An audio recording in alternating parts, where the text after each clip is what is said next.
control. Come let the revolution take its toll. If you could flick a switch and open your third eye, you'd see that we should never be afraid to die. Rise up and take the power back. It's time a fat cat's had a heart attack. You know that their time's coming to an end. We have to unify and watch our flag ascend.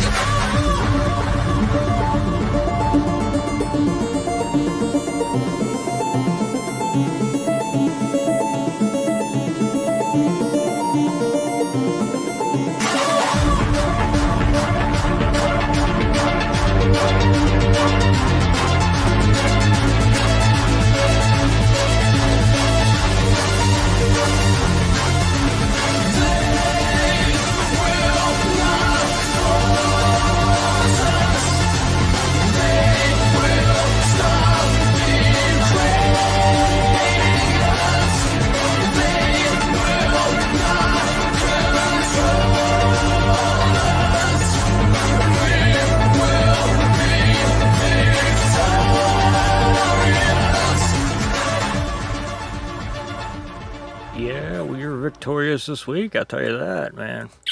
NTSB. Vent burn didn't need to happen. Same thing we've been screaming for the year and a half. Finally. This article was written back in February of 23. And this just basically explains to you why they did what they did. It explains how hard it was for them to reroute the train traffic that would normally use them two rails. There was only one route that could take the double stack containers. You know, it explains how big of a pain in the butt it was to reroute all that traffic. So what, you know, why do you think they did it? To get it opened up. This is even better. They think they're so high and mighty, man. They want to threaten a government agency to find in their favor. Now, some of you guys have seen this. This has been shared. This is for the people that haven't seen it. Listen to this. I want to thank my fellow board members and their staff for their preparation and participation in today's meeting. We discussed important topics that will benefit the final report and inform our safety recommendations. As we've heard over the course of this investigation and this meeting, this derailment and hazardous materials release was devastating. It was devastating for an entire community.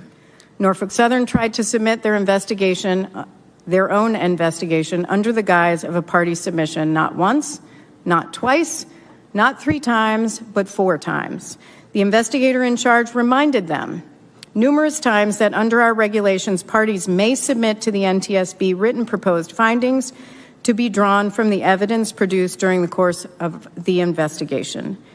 Evidence produced during the course of the investigation. In other words, parties are afforded the privilege, not the right, to develop proposed findings from the evidence of our investigation. Parties are not permitted to manufacture their own evidence and develop their own set of facts outside of the NTSB investigative process, which is exactly what Norfolk Southern did. Recall, the evidence was derived not from the accident scene, but from commercially purchased products. Our investigator in charge rejected the party submission containing Norfolk Southern's extraneous testing not once, but twice. Norfolk Southern then went to our general counsel and appealed, who promptly and appropriately informed them the investigator in charge has the final say.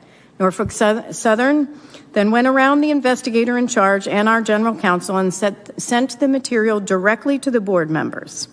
5 presidentially appointed, Senate-confirmed government officials via email on May 1st, urging us to overrule our investigator in charge, which has the statutory authority to conduct the investigation and supervise it, and direct the staff, to include in our public docket their party submission, which they'd been told repeatedly violated our regulations.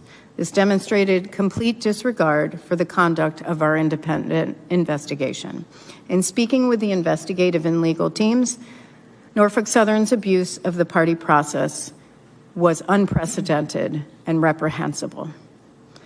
2 weeks ago, Norfolk Southern visited each of us. As Member Chapman mentioned, this is a normal part of the process where parties are afforded the opportunity to meet with board members before a final board meeting.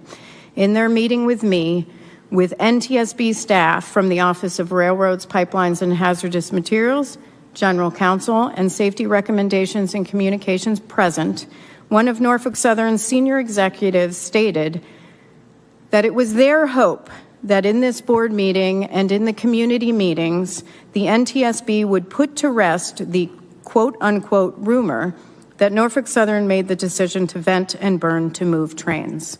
That is not only unethical and inappropriate, but defending an entity's decision-making is not our role.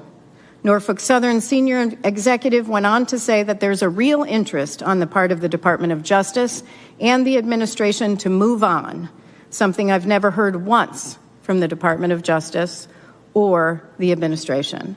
Norfolk Southern then stated that this is an opportunity to close a chapter and allow the community and the railroad to move on. The entire exchange ended with what everyone from the NTSB heard in the room was a threat, and it was delivered that way, to use every avenue and opportunity to vigorously defend their decision-making in media and hearings going forward. That is your right, but it is not our role to defend Norfolk Southern. We're here to protect the American people and the traveling public. Our entire mission centers around learning from the past and building a better, safer future for all. A few days ago, Norfolk Southern invited board members to visit key areas near the derailment site, as well as their new digital train inspection portal in Latonia, Ohio. While site visits are wonderful educational opportunities, timing matters a great deal. As federal officials, we must observe, among other standards, principles of ethical conduct. We must always perform our duties impartially and never create even an appearance of impropriety. I believe this invitation to visit Norfolk Southern the day before the board meeting would have indeed given the appearance of impropriety and therefore would have constituted a violation of our ethics standards. I struggled a lot for days on whether I wanted to share all this detail with the public, as I don't want to overshadow. I never want to overshadow our findings, our probable cause, or safety recommendations that were issued today. But Norfolk Southern's actions were unconscionable, and I want everyone who works with the NTSB, everyone who works with the NTSB on current investigations and future investigations to understand this. We are impervious to anything but the truth. We are the gold standard when it comes to accident investigation around the world. I will not allow any entity to impugn that reputation or malign the reputation of our investigative staff, our top-notch investigative staff, which is exactly what the aim was, and which is clearly evidenced in their 2 pages that they just released to the press. So today I'm initiating an internal effort with our Managing Director's Office, the Office of General Counsel, and the investigative offices to evaluate our policies, our procedures, our board orders, and our regulations to ensure our agency, our people, our work, the work that we do are adequately protected from undue interference with a federal investigation. So, they want to threaten a government agency, even the DOJ, that you need to find in our favor. And just let this move on. Do you believe them now? Like everything they come up with? I never did from the beginning, but anyways. I've said this numerous times. If somebody withholds information from me that would have drastically changed my decision to for something major, let's say, a major disaster that affected well, now we know 16 states instead of, just one area, I would have been out there calling them out. I would have been out there and say, hey, why was this withheld from me? We haven't heard that yet.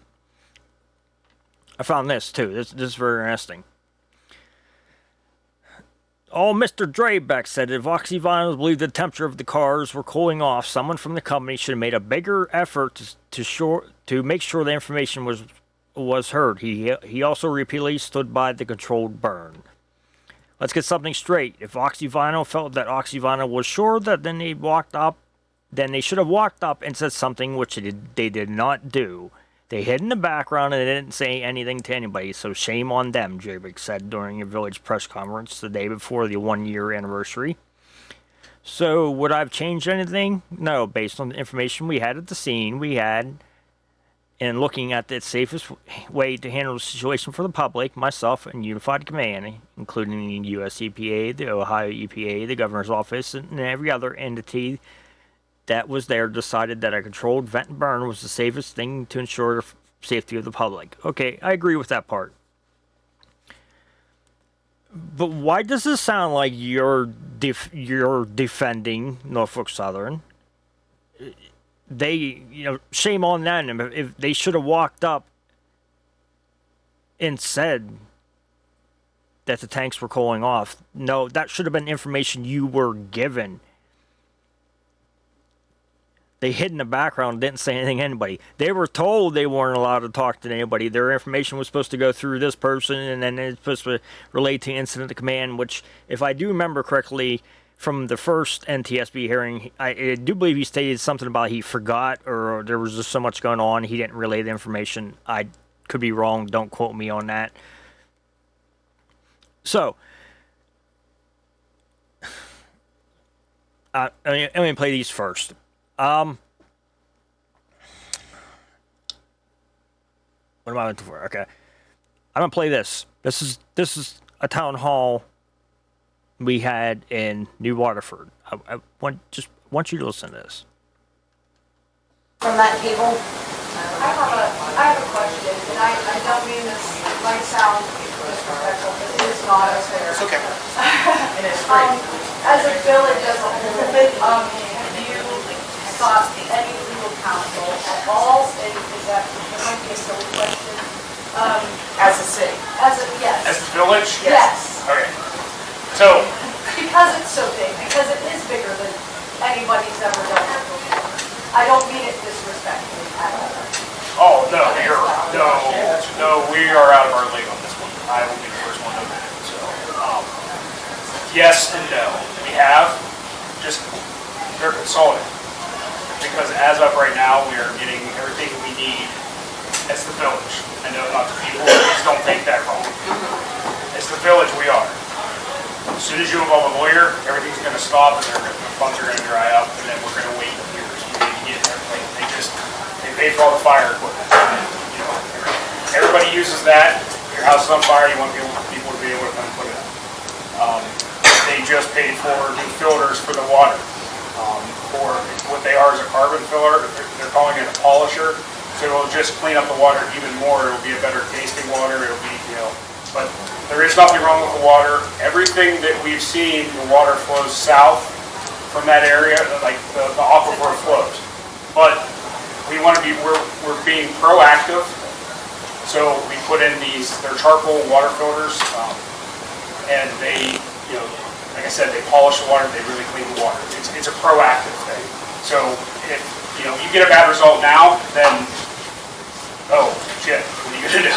So, Do you test before that? yes, we test raw water and we test after we clean it. So then when these get put in, it'll be raw water in the line, and then after it goes through this. And before, the EPA, Ohio EPA, we only had to test every 3 years was the only time we ever tested.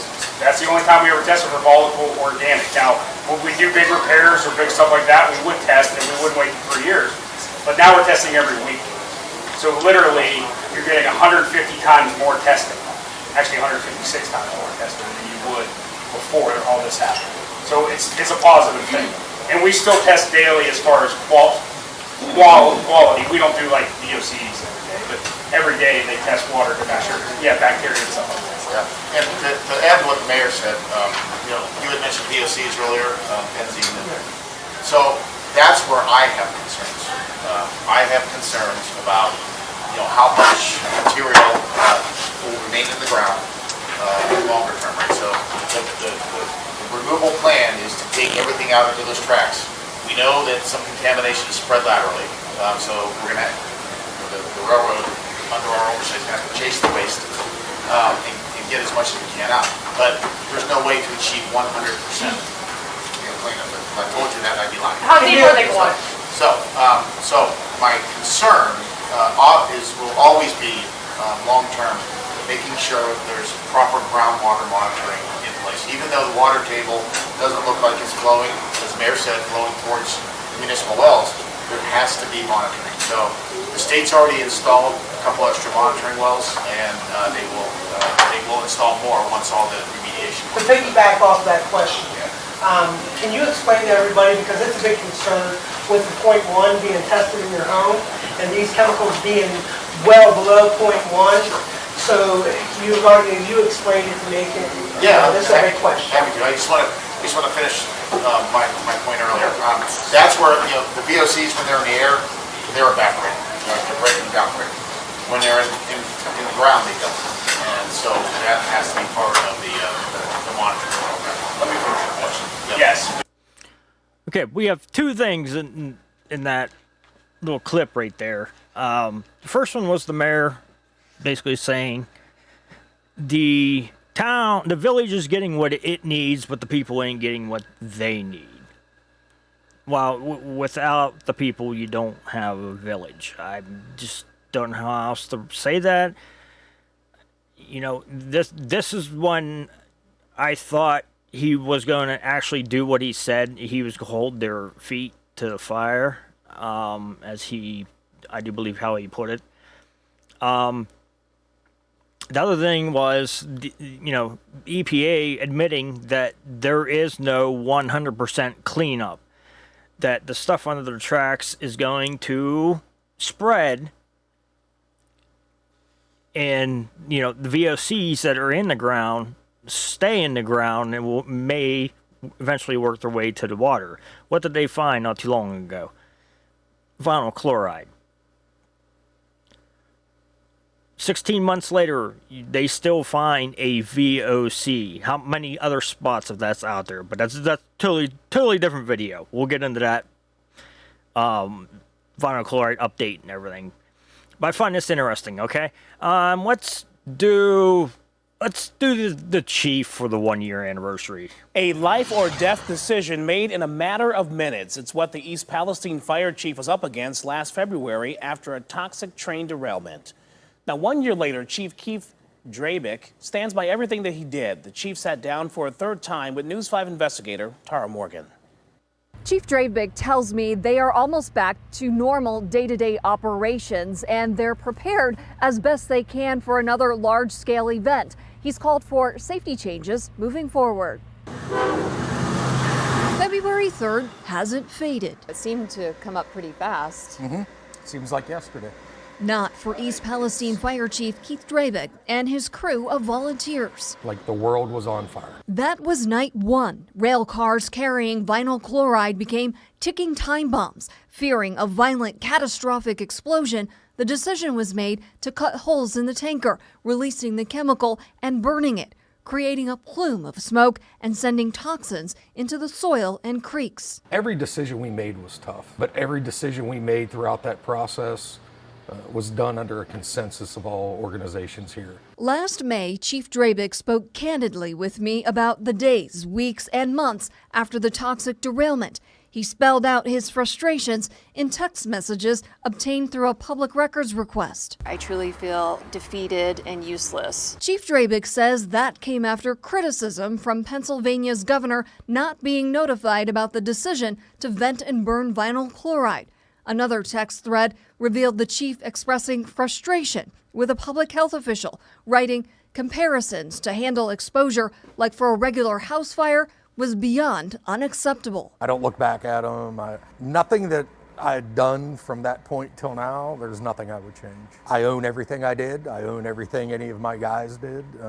And I think everything went as well as it could have for what we had. Chief Drabik told me then the decision about the controlled burn was the most misunderstood part. He testified at a rare NTSB hearing last summer. He had 13 minutes as incident commander. If I was a fly in that room that day, what would it have felt like? What would I have witnessed? Very intense conversation. There were some heated moments of conversation. Chief Drabik called for better communication between the railroad and fire departments. Okay, so we have the chief there about a year later. He owns up to everything that he did. From then on, he wouldn't change anything. You know, with the missing information that you weren't giving, I guess you did make this a decision that, you know, they pressed you to make, I would say. I'm so hard trying to be nice. Let's listen to the mayor. And East Palestine, Ohio has made national headlines in the last year, and its first-term mayor has helped the village of 5,000 residents navigate the last year, a difficult one. Let's bring in the mayor of East Palestine, Ohio, Trent Conaway. Mayor, welcome. Good morning. We are so happy to have you. Thank you for sharing your time a year after this devastating derailment. You've been voicing your concerns from the very beginning. What are residents telling you, sir? The majority just want to move on and get this in our past. You know, we were a quiet little village and weren't used to the media attention. We want to just go back to our normal lives, but it's going to be a while till we can get there. So we are working diligently with all our partners at the state and federal level to try to get this mess cleaned up so we can get back to life as normal. Sir, as we were listening to Rich McHugh's report there, how frustrating is it knowing that the EPA says the water is safe, but residents are saying it's not? Look, you can see it physically. How frustrating is that for you? It's a little frustrating. The testing, you know, I've been down there quite a few times, and it's not every day you see the sheen, and we're working to try to get, you know, solid answers of, you know, what exactly is going on, and it can be frustrating at times. I do trust the EPA.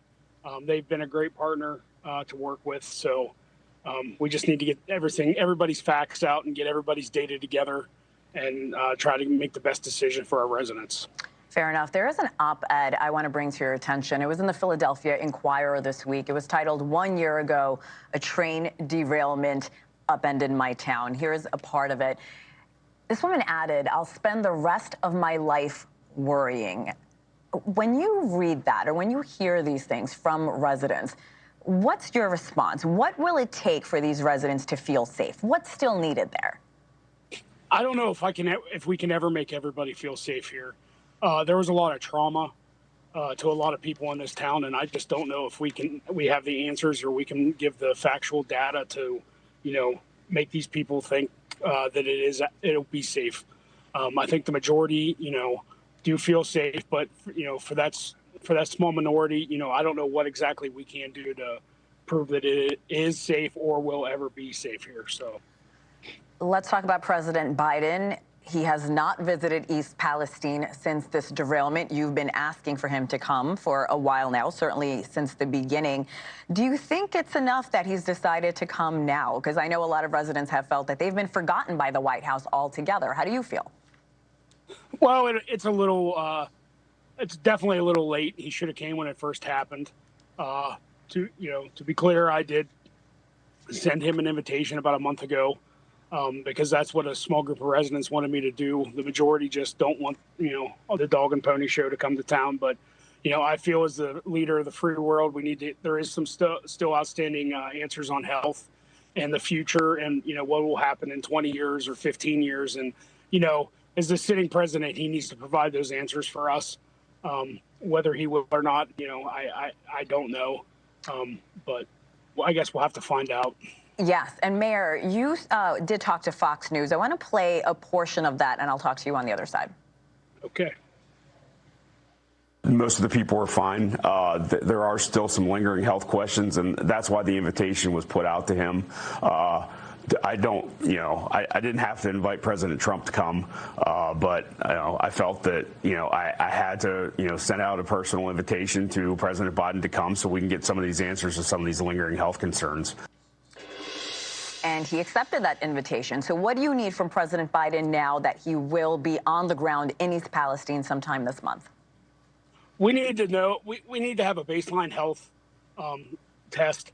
We need to have everybody in town tested, or actually not even just in town, in the surrounding area. We need to have them tested and have a baseline. So in 10 or 15 years, if cancer clusters do show up or something like that, which I don't think they will, but nobody ever knows. Nobody can predict the future. So we need to have that baseline for our citizens so we can go, move on from here.